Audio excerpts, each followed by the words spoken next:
Eu vou compartilhar uma história sobre algo que aconteceu comigo que talvez vai chocar muitas pessoas aqui. Tanto pessoas que concordam comigo ou que discordam de mim, mas que ao mesmo tempo vai encorajar e vai ajudar também muitas pessoas a passar por essa situação difícil.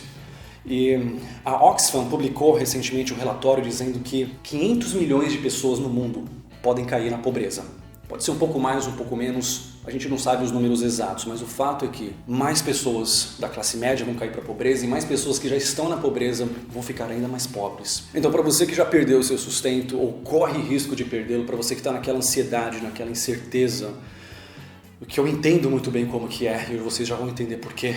Então, esse vídeo aqui é para vocês, assistam até o final, porque aqui vai ter não só uma história que vai encorajá-los, mas ao mesmo tempo algumas dicas, algumas ideias que vocês vão poder utilizar para passar por essa situação que não está sendo fácil para a maioria das pessoas. Só que antes, em meio a toda essa briga, eu devo dizer que eu sou a favor de um meio termo. Eu já falei isso em outros vídeos.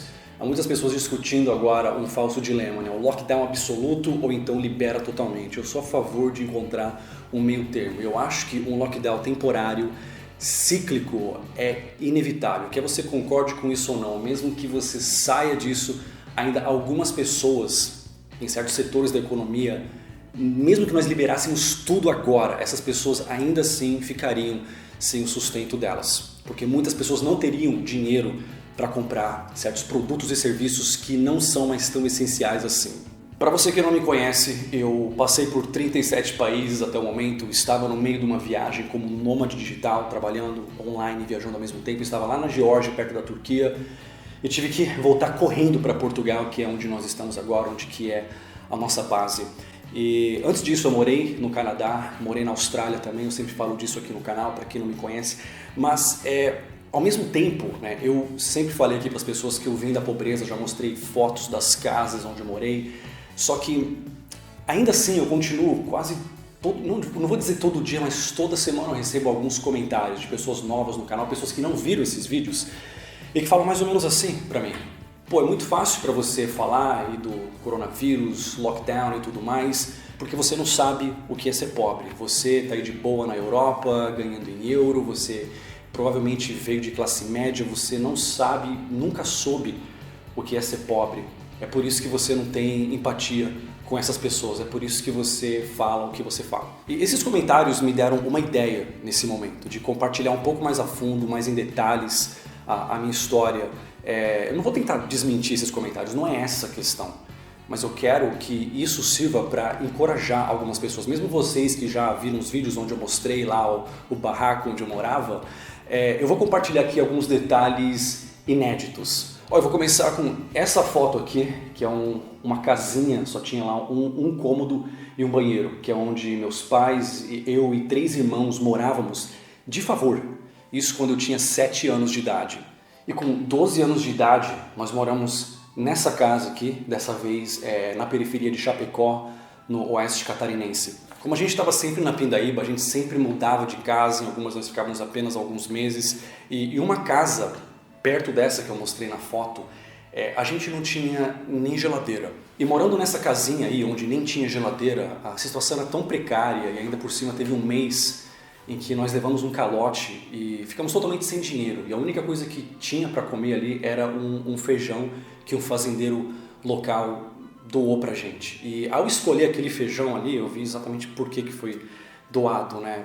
De bom coração, mas ao mesmo tempo ali era um feijão da pior qualidade. Tudo bem, foi de bom coração, mas metade do feijão simplesmente não dava para comer. Tinha pedra, grãos podres e tinha até bicho ali no feijão, mas era a única coisa que a gente tinha para comer. É sério, parecia uma lição de sobrevivência na selva. E aí 2 anos depois nós voltamos a morar aqui nessa casinha na periferia de Chapecó. Teve um dia que eu e meu irmão chegamos ali do trabalho. Eu trabalhava de ajudante, ganhava R$10 por semana, tinha 14 anos, meu irmão ganhava um salário mínimo. Os dois levaram calote. E um dia nós chegamos em casa e tinham cortado a eletricidade. E estava chovendo, eu lembro que eu estava, a única jaqueta que eu tinha. E estava um frio assim que me lembrava o inverno aqui do norte de Portugal. Isso é Santa Catarina, estava assim, cerca de 10 graus e às vezes de noite fazia 5 graus. E a gente sem eletricidade ali por alguns dias e sem dinheiro para pagar conta também. Quanto ao entretenimento não fez tanta diferença porque nem televisão tinha na casa. De fato, nem máquina de lavar, a gente lavava roupa na pia do banheiro mesmo.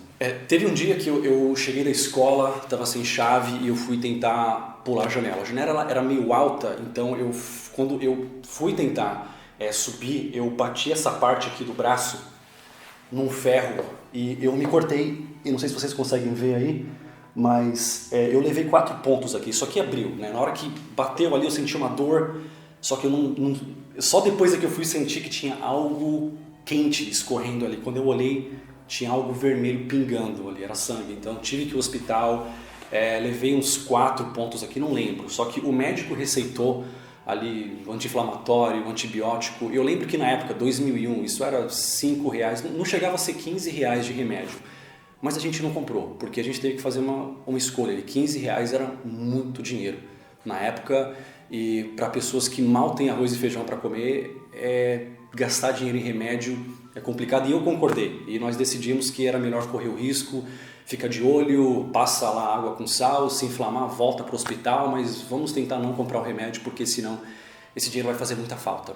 E há tantos sentimentos negativos, né? Se eu for descrever aqui é uma lista enorme, né? Frustração, desesperança também, você não sabe quando que isso vai acabar, se vai acabar, como escapar disso, e vergonha também. Se bem que vergonha seria, claro, todo mundo vai entender que sim, você está lá vestido igual um mendigo, andando nas ruas, enquanto que tem muitas pessoas muito bem vestidas, você mora num barraco, enquanto que a gente saía ali, olhava para o lado, tinha uma mansão. Do outro lado do milharal, uns 200 metros, tinha lá uma mansão azul muito bonita, e todo dia a gente tinha que se deparar com aquilo. Então, assim, você nem precisa ter passado por isso para você ter uma empatia e ver o quanto que você ia se sentir, né, numa situação dessa, né? E por meses e meses, na verdade, anos. Até os 18 anos foi assim, praticamente até os 19. Só que lá para os 17 anos a coisa ficou menos pior. E aí, alguns meses depois, ainda com 15 anos, nós voltamos para São Paulo, fomos morar nesse cortiço aí nos fundos de uma casa aí na periferia de São Paulo. Um lugar super precário, não tinha nem forro, era um lugar assim muito feio. Meus irmãos, nós apelidamos aquilo de caverna. Quando chovia, caía água não só do telhado, mas brotava água do chão também. Mas pelo menos ali a gente tinha uma televisão e tinha um PlayStation velho pra gente se distrair um pouco. E depois a gente foi morar nessa casa aqui, no mesmo bairro, na Itaquera, e as condições já estavam bem melhores. Nós ainda éramos pobres, mas estava todo mundo ali trabalhando. E quando eu comparava essa situação dessa época com o que eu tinha vivido há poucos anos atrás, lá em Chapecó, assim, era uma diferença absurda. Mesmo sendo pobre ali, eu já me sentia classe média, né? Só de ter uma máquina de lavar, de ter televisão, de ter um videogame em casa, de ter meu próprio quarto. E já, pra mim, assim, era uma coisa que eu já dava muito, muito valor para aquilo. Foi nessa época que eu comecei, sabe, dava tanto valor que eu ia sempre a bibliotecas, tentava estudar por conta própria, comecei a aprender música, o inglês, que eu já mencionei em outros vídeos, porque, assim, eu dava muito valor para as coisas, porque eu sabia o que era você ser muito mais pobre do que aquilo ali, né? E nessa época, com 17 anos, eu trabalhava de garçom, de copeiro no restaurante Habib's, ganhava R$15 ali por um dia intenso de trabalho. E é uma pena que o YouTube não promoveu muito esse vídeo aqui, onde eu contei um pouco mais dessa história, algo que com certeza encorajaria muitas pessoas, né? E é por isso que eu estou contando essa história aqui agora, porque eu acho que isso, independente da sua visão política nesse momento, eu acho que isso é uma coisa que vai encorajar muitas pessoas. Com certeza teria me encorajado muito na época, né? Pena que naquela época não tinha YouTube. E às vezes eu acho que o pobre é até mais emocionalmente resiliente que muitas pessoas de classe média que nunca passaram por certas dificuldades e que muitas vezes até se apegaram a certos luxos que elas acham que elas dependem emocionalmente daquilo e que agora elas estão tendo que abrir mão. E isso muitas vezes causa um desespero, uma ansiedade. E para muitas pessoas isso pode ser um momento de aprendizado, né? Um momento em que a pessoa vai parar e refletir e ver o quanto que ela não precisa de muitas coisas, muitos bens, serviços ou um certo status social imaginário que ela pensava que precisava e dedicava muitos recursos emocionais e financeiros a isso, e agora ela vê que de fato ela não precisa disso. Maravilha, bem-vindos! Se você achou interessante essa ideia, esse aprendizado, esse conceito, eu tenho mais vídeos aqui no canal sobre minimalismo. Mas para muitas pessoas, né, a adaptação pode não ser tão fácil assim. Né? Mesmo quando a vida da pessoa não está em perigo iminente, mesmo quando ela não está em risco de cair na pobreza ou abaixo da pobreza ou passar fome, ainda assim tem aquela ansiedade, aquele medo, aquela antecipação de um perigo real ou imaginário que acaba corroendo a pessoa por dentro. Isso é sério, isso é uma coisa que pode levar a um aumento absurdo da ansiedade, outros problemas emocionais, a depressão e, em alguns casos extremos, até mesmo ao suicídio. E nesse caso eu não estou falando necessariamente da pessoa que está passando fome, que não tem onde morar. Eu estou falando de muitas pessoas que, muitas vezes, o perigo está muito mais na mente dela, em como que ela enxerga os problemas, de como ela lida com os problemas, a resposta que ela tem, o grau de ansiedade desproporcional à causa. E agora que eu dou para vocês aqui uma breve dica, né, que é o estoicismo, talvez vocês já ouviram falar disso, que é uma filosofia de resiliência mental. É algo que deveria ser ensinado na escola, principalmente para as pessoas mais pobres, que são as pessoas que mais vão passar por dificuldades. E o estoicismo não é uma filosofia que vai dizer a você, olha, visualize coisas positivas, pensamentos positivos, lei da atração e coisas bonitas. Muito pelo contrário, é você enfrentar o medo, você até visualizar aquilo que você mais teme e enfrentar aquilo, até simular aquilo como você pode. O Sêneca tem até um exercício interessante até, para você simular a coisa que você mais teme e enfrentar aquilo. E muitas vezes você descobre que o medo é muito mais imaginário, está muito mais na sua cabeça do que na realidade. Ou mesmo quando é um medo de fato que está na realidade, você não tem o que comer, está passando fome, ou não tem dinheiro, obviamente.